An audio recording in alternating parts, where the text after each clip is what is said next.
crois qu'après avoir vu ça, on peut mourir tranquille. Bonjour à toutes et à tous et bienvenue dans ce débrief du week-end de technique à Val d'Isère chez les hommes. On était dans la station française, Clément Noël skiait notamment sur ces terres. Il y avait un géant et un slalom spécial au programme et il y a beaucoup d'enseignements à tirer. La première course, et je vais rentrer direct comme j'aime le dire dans le vif du sujet, la première course dont on va parler, c'était le géant qui avait lieu samedi sur la face de Bellewaerde. Une énorme, une piste mythique du ski alpin, deux très belles manches tracées et dès le début on avait l'avant-goût de ce qu'on voulait avoir, le duel Odermatt-Pinturo, puisque le Suisse absolument injouable en ce début de saison, le meilleur skieur de la planète, à la fois puissant et technique, c'est une combinaison absolument unique ce skieur, avait fait le meilleur temps devant Pinturo notamment. Mathieu Febvre était dans le coup. Malheureusement pour lui, ça ne l'a pas fait en seconde manche. Le résultat, je vous le donne. Victoire de Marco Odermatt devant Alexis Pinturo et Manuel Feller. Lucas Delle-Prandini fait 4. Henrik Kristoffersen fait 5. Alexander Schmidt 6e. Mathieu Febvre est 8e et Victor Mufajandé est 11e. Le 10e, c'est Cezanne Krajniec. Énorme, Marco Odermatt. Je n'avais, en regardant sa manche, pas les mots. C'est-à-dire que juste avant lui, Pinturo avait fait le boulot et avait fait une manche correcte pour signer le meilleur temps au final, au global. Et je me disais que le temps de Pinturo était bon, mais je l'avais pas trouvé transcendant. Pinturo, c'était pas pour moi du grand Pintu, mais bon, je me dis Odermatt, la manche, la piste, elle a quand même marqué et tout. Mais la manche de Marco Odermatt, mais de maîtrise, de technique, d'intensité, c'était absolument incroyable ce qu'il a fait, le Suisse. C'est-à-dire que quand on voit le gabarit de Marco Odermatt, c'est un skieur qui paraît puissant et il a une technique, il peut être tellement félin, tellement chat, tellement incroyable que c'est surprenant de le voir évoluer. Et le niveau, c'était du très grand ski, c'est-à-dire qu'il était sur des rails le mec, ça ne bougeait pas d'un pet que ce soit dans la pente, dans les phases de transition. Les déclenchements étaient parfaits, il était dans le rythme, physiquement c'est une bête et il n'a pas perdu de temps à la fin.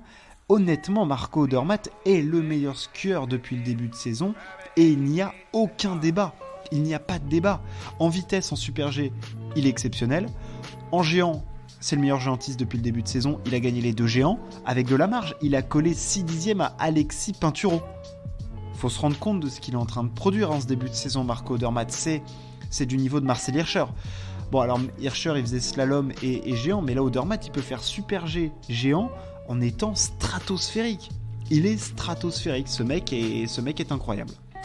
Ce mec est fou, et je sais pas si le gros globe est déjà joué, mais honnêtement, s'il garde ce niveau de performance-là, mais personne ne peut aller le chercher, mais personne, pas même Pintu qui me semble un ton en dessous pour l'instant, clairement. En géant, il est là, Il est donc Marco Odermatt au niveau du classement spécial du géant et devant Alexis Pinturo, mais il y a déjà 75 points d'écart. C'est fou, c'est absolument fou. Au niveau du classement général, j'y reviendrai après, mais il y a déjà beaucoup d'écart. Et pour parler de Pinturo, il fait de bonnes manches. Honnêtement, il n'a pas grand-chose à se reprocher. On le voit faire quelques petites erreurs sur sa deuxième manche notamment, quelques petites dérives en trop, un petit peu de chemin fait par-ci par-là, mais dans la pente c'était plutôt correct. Il a quand même de la marge sur Manuel Feller, il y a 6 dixièmes et demi. Donc tu te dis quand même qu'il fait une manche correcte, mais derrière t'as un extraterrestre en fait. T'as le nouveau Hirscher en fait, c'est fou. Le mec est dingue. Voilà ce que je pouvais dire de ce géant notamment. Je me focalise beaucoup sur Marco Odermatt et Pinturo parce que c'est leur duel qui nous intéresse notamment parce qu'on les attend pour le gros globe. Et puis en géant, c'est les 2 meilleurs géantistes. Et puis on est en train, ça y est, d'assister à l'éclosion vraiment du phénomène Marco Odermatt. Là, il faut se rendre compte, on a un phénomène sous nos yeux. On est extrêmement gâtés en sport en ce moment et il va falloir vraiment en profiter parce qu'il est incroyable ce mec. Ce mec est incroyable. 3e victoire pour lui cette saison. 4 podiums. Il est exceptionnel. On arrivait donc à la course du dimanche, le slalom, avec nos petits spécialistes des piquets courts qu'il y avait. On attendait évidemment Clément Noël, mais les jeunes aussi, que ce soit Alex Vinazzer, l'italien.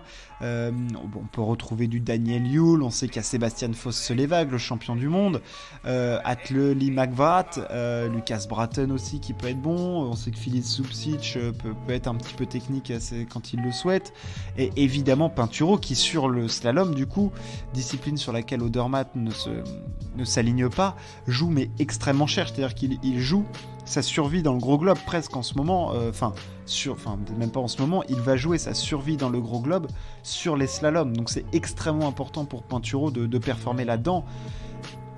Alors je vais vous donner le résultat parce que, je veux dire, c'est voilà, victoire de Clément Noël devant Christopher Jacobsen et Filip Zubcic.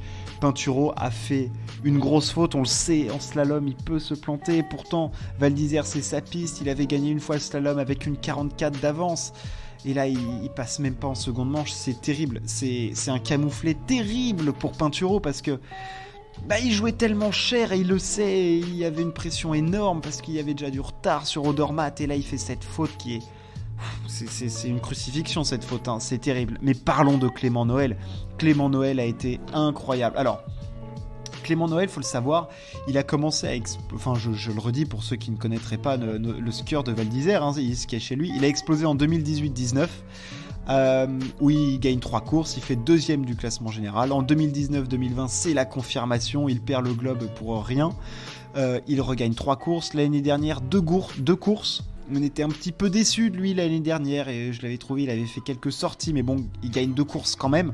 Là, cette année, il est vraiment attendu au tournant. Enfin, en tout cas, je l'attends au tournant parce que pour moi, c'est le plus doué des slalomers. Il peut mettre... il a une vitesse de pied absolument exceptionnelle. Dans la pente, il est incroyable. Franchement, c'est pour moi... il a un style en plus qui est absolument magnifique. Donc, franchement, j'en attendais beaucoup. Je sais que je suis assez exigeant, notamment, mais parce que je sais qu'il peut tellement donner... mais en face il y a du monde, on sait qu'il peut y avoir du Marco Schwartz, même le petit Ramon Zenhausen, le petit, il est très grand, notre ami Ramon, mais Clément Noël a été exceptionnel, il a mis une pilule à tout le monde, il gagne avec une 40 d'avance sur le Suédois, il est parti et puis personne l'a revu, meilleur temps des 2 manches, le mec était au-dessus du lot, il a volé sur la face de Bellewaerde, et clairement, il s'affirme comme pour moi, le favori pour le globe de slalom. En tout cas, je ne sais pas s'il peut officiellement dire, s'il a fait des officialisations en disant que c'était l'objectif de sa saison ou quoi, mais intérieurement, ça doit l'être, outre l'or olympique, ça doit être d'aller chercher ce globe. Il a fait 3 fois 2e, ça y est, il doit confirmer. Il est tout bonnement exceptionnel. Franchement, il faut regarder les courses de Clément Noël. Là, il a mis une pile à tout le monde. J'ai même pas grand chose à analyser, tellement dans la pente, il était plus fort. En vitesse de passage de pied, il était exceptionnel. Que la piste est marquée ou pas, il était au-dessus. C'est pas qu'il a pas eu à se battre, c'est que tu as l'impression qu'il a même pas eu à accélérer, à forcer. Il était limite en contrôle, Clément. Bravo à lui, ça fait extrêmement plaisir. Première victoire pour le clan français en ski alpin cette saison, elle fait du bien parce que on a connu quelques déconvenus quand même, Tessa Worley en géant, c'est pas vraiment ça. Pinturo, il est pas encore complètement lancé, la machine commence à se mettre en route et on sait que Clément Noël en slalom, il peut, quelle que soit la piste, il arrive, il peut gagner. Et là, il a mis tout le monde à l'amende et j'espère que c'est un schéma qui se reproduira de nombreuses fois cette saison. Alors pour lui, le prochain slalom, ça sera du côté de Madonna di Campiglio. Et puis après, il y aura les slaloms qu'on connaît, que ce soit à Zagreb ou à Delboden sur la Schuners-Bargli, à Wengen, à Kitzbühel, à Schladming sur la Planaille. Bref, tous les slaloms qui sont mythiques, parce que c'est une discipline mythique et on espère que Clément va être mythique cette saison et qu'on s'en souviendra longtemps. Je vous fais donc un petit bilan du classement général. Odermatt a 136 points d'avance sur son plus proche poursuivant qui n'est autre que Matthias Mayer. Alexander Ahamod-Kilde est 3e avec 229 points, donc vous mesurez les écarts. C'est fou ce qu'il est en train de faire. Pinturo est 4e avec 205 points, il y a déjà 241 points d'écart, c'est-à-dire qu'il y a plus de 2 victoires d'écart entre les deux. Sachant que Pinturo a déjà laissé passer une opportunité en slalom, il va falloir qu'il aille chercher des points beaucoup en Super G, donc c'est-à-dire perdre peut-être un petit peu d'influx physique, nerveux, s'aligner sur les Super G techniques en plus des slaloms. Là, l'équation Odermatt, elle va être très compliquée pour Pinturo, mais si jamais il arrive à la résoudre, la victoire n'en sera que plus belle. Merci de m'avoir écouté, on se retrouve très très vite pour parler sport. Ciao, à plus.